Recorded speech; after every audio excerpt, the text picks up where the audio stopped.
In the vast expanse of the universe, among billions of stars and countless worlds, there existed one universal truth that all advanced civilizations knew but few respected. Earth was not a planet to be conquered. It wasn't written in any ancient text or etched into the laws of the cosmos. It was simply understood. This was a rule older than the stars themselves, passed down in whispers between races, encoded into the very fabric of space and time.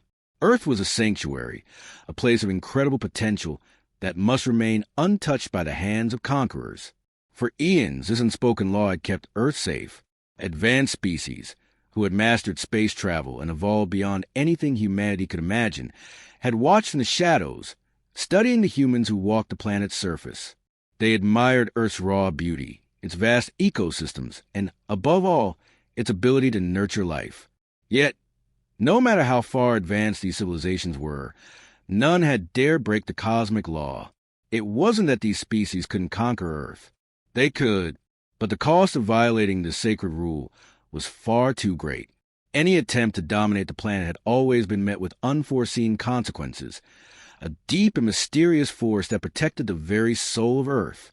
To defy the law meant not just war, it meant awakening something far more powerful than any weapon or technology. But for one ancient race, the Zephyrians, the temptation proved too great. They believed they had mastered all things, from the smallest atom to the farthest reaches of the universe.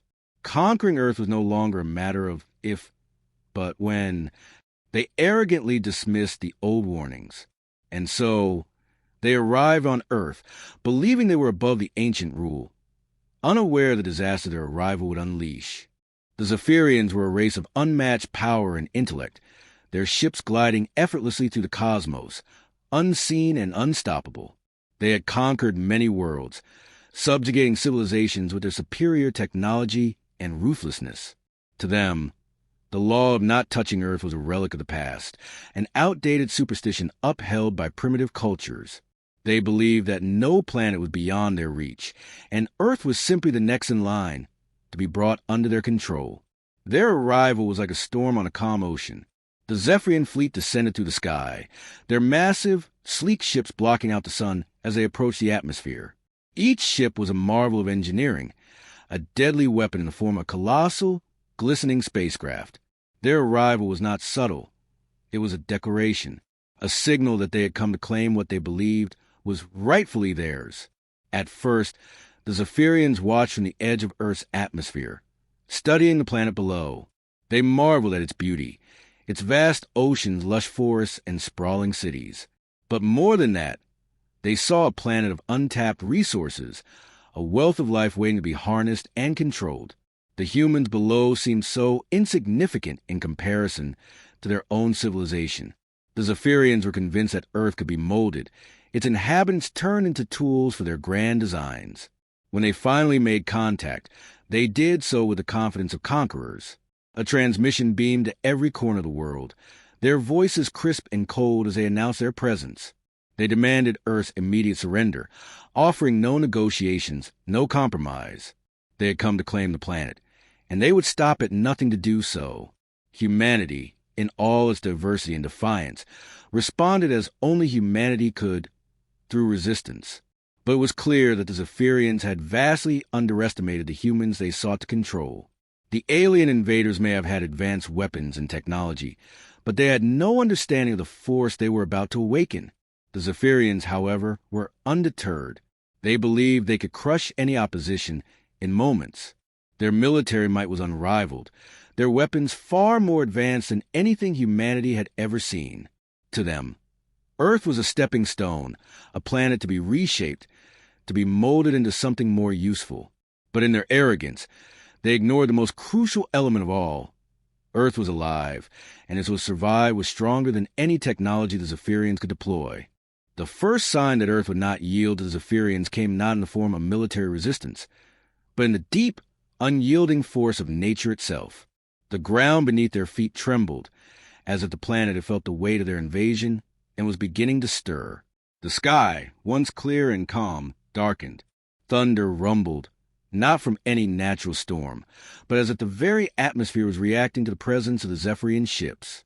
The Earth, as ancient as time itself, had been watching.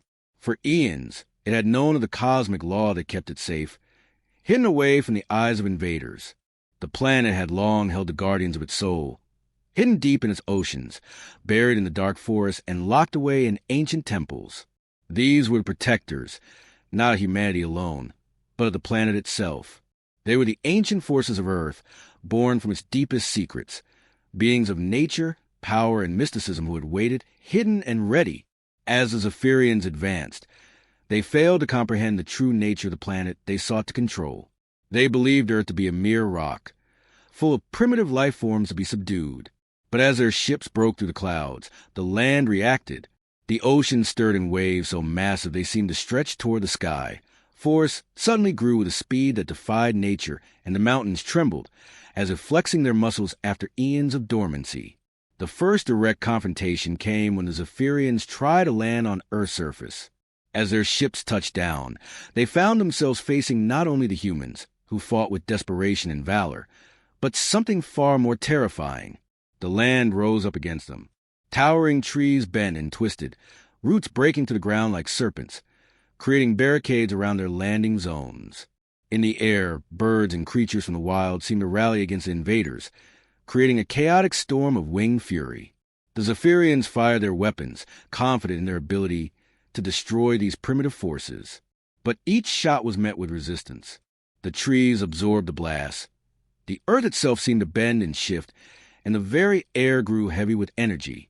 It was as though the planet itself had come alive to protect its inhabitants, and the force of that energy was something the Zephyrians could not understand. Their advanced technology, capable of decimating entire cities on other worlds, faltered against the ancient power of Earth. The invaders, in their arrogance, had underestimated the heart of Earth. The guardians that rose to defend the planet were not mere animals or myths. They were the planets who were made manifest, an embodiment of Earth's primal, unyielding spirit. Legends that had been whispered among ancient cultures suddenly came to life. Beasts of enormous size, creatures of light and shadow, and ethereal entities appeared, each one representing an element of nature: earth, water, air, and fire. And among them, something greater than any individual guardian rose, a being of pure energy and strength. It was as though Earth itself had summoned its mightiest protector. A colossal figure emerged, towering over the Zephyrians. The guardian was an entity of ancient power, its form shifting with the very fabric of nature, its eyes burning with the fierce light of the planet's resolve. It was a reminder to the invaders of something they had forgotten. Earth was not a playground, and no one would ever tame it. For the first time, the Zephyrians realized their mistake. They had come to conquer a planet that could not be controlled, a world that would not bend to their will. The Earth had awakened, and now it was fighting back. The Zephyrians were not accustomed to defeat. Across the galaxy, their name had been synonymous with absolute power. They had shattered entire civilizations with the ease of a passing storm. But Earth was different. No matter how much they tried to harness the power of their advanced weaponry, no matter how much force they applied, the planet seemed to reject them at every turn. The sheer power of Earth's guardians was unlike anything the Zephyrians had encountered, and with each passing hour, their confidence began to erode. The invasion had become a desperate struggle. The Zephyrian fleet, which had once hovered confidently in the skies, now found themselves fighting a war on multiple fronts. The land itself, alive with fury, had become their greatest enemy. The creatures of the forest, summoned by the planet's will, harried their troops. Vast tidal waves rose from the oceans, sweeping their machines from shores. Earthquakes and violent storms struck without warning, disrupting their plans at every turn. But still, the Zephyrians persisted. They gathered their remaining forces, rallying around their massive ships and technological advancements, determined to crush the resistance once and for all. They called upon their most powerful weapon, a destructive beam capable of disintegrating entire mountain ranges. It was their last resort, their only hope to finally break the Earth's will. With the beam aimed directly at the heart of the planet, they fired. The world held its breath. But as the beam descended toward the Earth's surface, the Guardian, the colossal, radiant being of energy, rose to meet it. The force of the beam collided with the Guardian's protective shield, creating an explosion that illuminated the sky like a second sun. The Earth trembled beneath their feet, and for a moment, It seemed as though the very fabric of space had bent under the force of the impact. The Zephyrians watched, horrified, as the beam faltered, unable to breach the Guardians' protective aura. With a roar that could be heard across the battlefield, the Guardian surged forward. Its form shifted, the very essence of the planet itself manifesting as a powerful wave of energy that radiated outward. Trees uprooted, mountains cracked, and the air thickened with intense force that made the Zephyrian ships tremble. The ground below them shattered as the planet retaliated with an unstoppable vengeance. As the Zephyrians attempted to regroup and flee, it became clear that the Earth's defense was unyielding. Every attempt to escape was met with violent force, and the Guardians relentlessly pursued them, guiding the invading fleet to the edge of the atmosphere. The once glistening ships that had descended upon Earth with such arrogance were now crippled, their technology failing under the pressure of nature's fury. The skies darkened as the last remnants of the Zephyrian fleet tried to retreat. The Guardians, beings of nature's purest elements, brought their wrath to the final battle, unleashing the full might of the Earth's elemental power.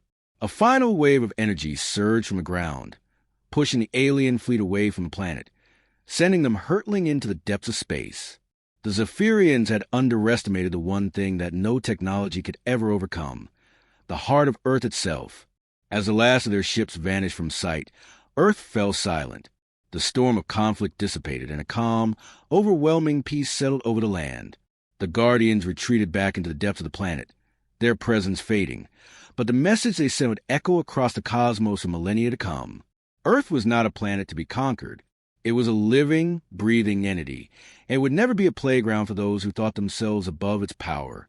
And somewhere, deep within the universe, the story of Earth's unyielding defense will be told again and again, a warning to any who dare to break the only rule that mattered.